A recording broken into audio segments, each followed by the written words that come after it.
Now this is the former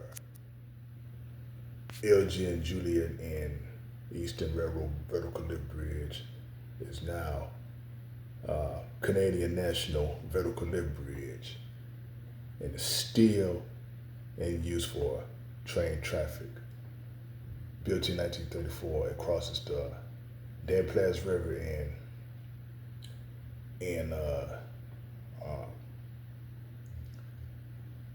Joliet, Illinois, and it's said like it's near uh,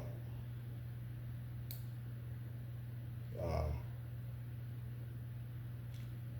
Crest Hill.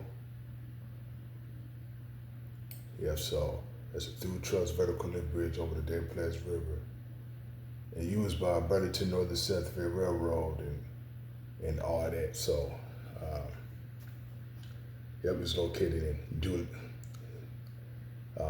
Crest Hill in Joliet, Illinois. And so this is a Tower Drive vertical lift bridge. And so, this is, you got two vertical lift bridges, rail lift bridges in Joliet. And so